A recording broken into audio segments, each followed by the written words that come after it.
Hey, it's Miss Mocha. Welcome back to my spiritual therapy. And so I am celebrating Christmas with this month talking about Jesus, all about Jesus, reading out of the book of St. Matthew in the King James Version.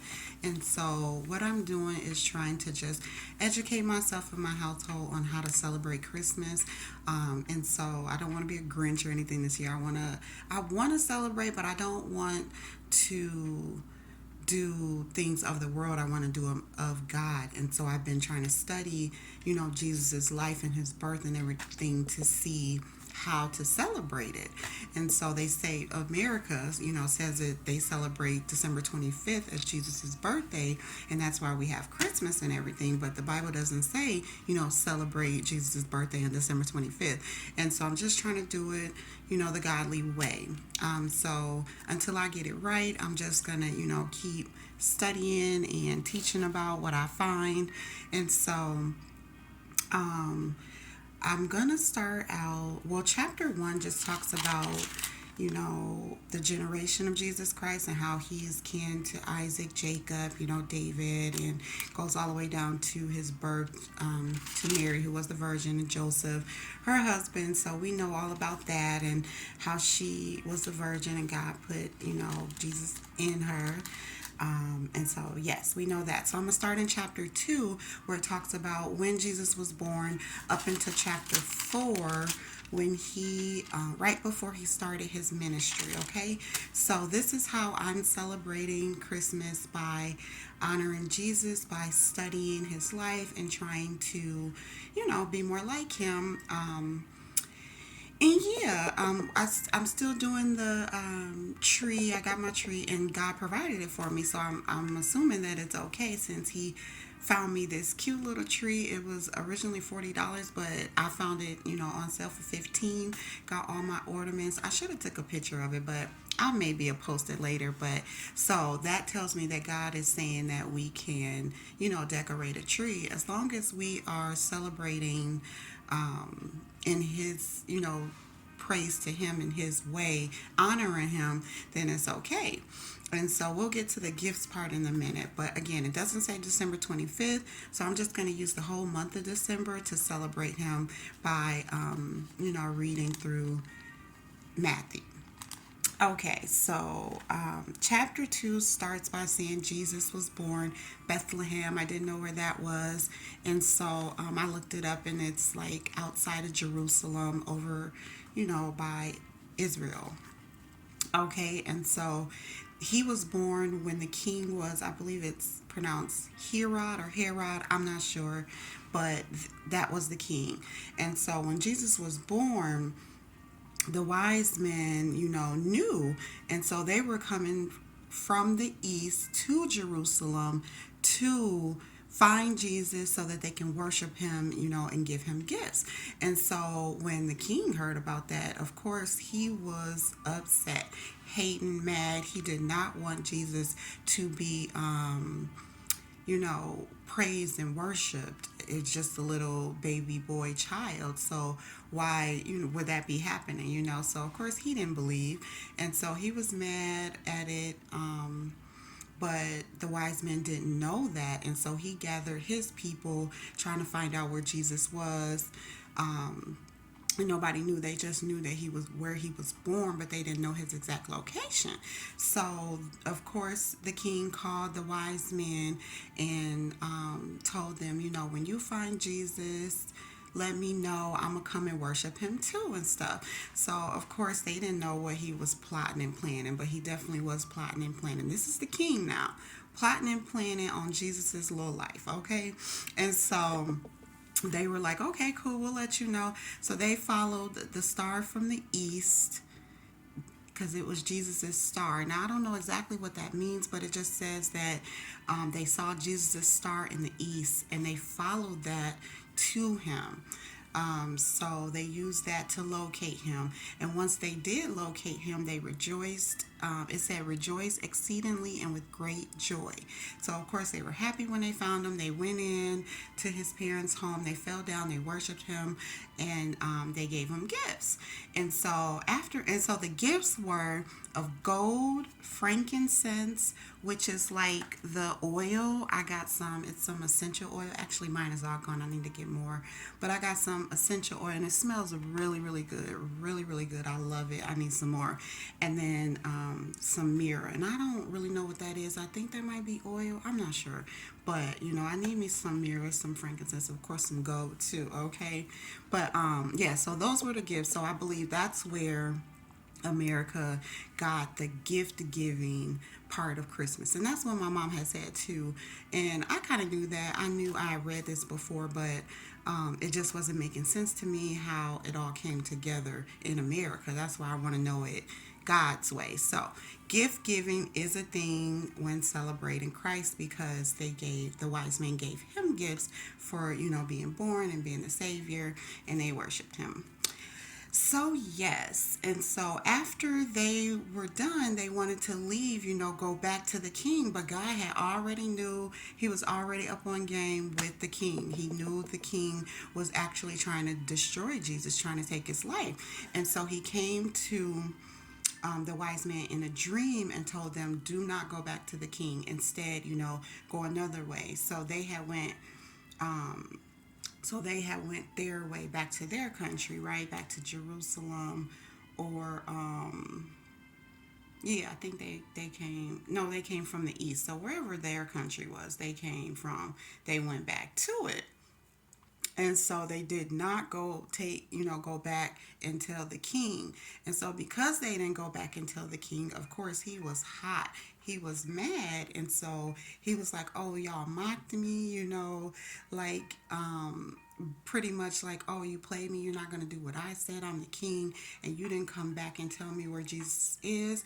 Okay, so now what he did, he went and he killed all the children in Bethlehem that were 2 and under.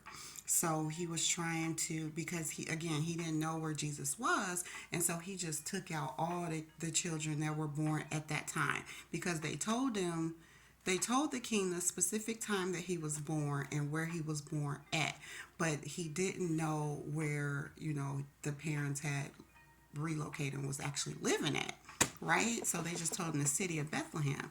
So he just took out all the children that were born at that time, that were 2 and under. He killed them all. And so that was crazy. So that's how you know he was some kind of evil. And so, where am I at? So, yes. Yep, and so he killed them all, and so the wise men went on their way, and so God had told Jesus's parents, that they needed to flee as well, because he was still out trying to get them, trying to get Jesus, and so they ended up going from Egypt to Israel. And then from Israel, because Joseph was like, no, we can't be here, because the king had died. And so after he killed all the kids, still trying to kill Jesus, he had finally died, and then his son took over as the king in his place. And so he was still there. And so Jesus's father was like, oh no, we're not going to go back to where the king is, which is in Bethlehem. After he killed everybody, he's still trying to kill Jesus. So God came to him in a dream, was like, get out of Egypt, get out of Israel, and go to Galilee. So that's where they ended up, in Galilee, at a city called Nazareth. Okay, so that is the little backdrop of Jesus when he was born. Like, wow, he couldn't even be born. Don't that sound like just like, a black man, a black kid, how the devil, or how the enemy is trying to kill us off or kill them off. So they were trying to kill Jesus ever since he was a baby. So that's big hating, big hating. Okay, and so we get to chapter, where are we at? Yep. we get to chapter 3, and I guess Jesus got a little bit older. Maybe he was in his teens. I don't know. But he traveled from Galilee to Jordan unto John the Baptist, and he was baptized by him. And so John was, like a preacher. And so he did preaching, he did baptizing, and so he had baptized Jesus, even though John felt like, why am I baptizing you? You should be baptizing me. You're the worthy one. I'm nothing. But Jesus was like, no, we all get baptized in righteousness. Go ahead and do it. So he baptized them. So that was chapter 3. And then we moved on to chapter 4, which is Jesus being led by the Spirit into the wilderness to be tempted by the devil. And so this is where I'm going to stop at today. I don't want to make long, drawn out videos. I'll keep doing more to break it down. But so we're at the when Jesus was in the wilderness, he fasted for 40 days and 40 nights. We know that, and he was hungry. And so here come the devil trying to tempt him, telling him, if you're so hungry, you're the Son of Man, then turn the stones into bread, trying to make him prove himself to him. And so, Jesus got back at him and was like, it is written, man shall not live by bread alone, but by every word that proceedeth out of the mouth of God. So he's like, I don't got to prove nothing to you. I know who I am, and I know, my mission, what I'm doing. And so the devil's like, okay. And he took him up to the holy city, into this highest temple, so like the highest point of the temple, and mocked him and was like, okay, if you're the Son of Man, or Son of God, get yourself down. And so still Jesus was like, in verse 4, chapter 4, verse 7, it is written again, thou shalt not tempt the Lord thy God. So he's battling him. He's not letting him trick him into proving himself, or like doing these miracles and wonders just because the devil is trying to make him prove himself. He's trying to get him to do stuff that God didn't tell him to do.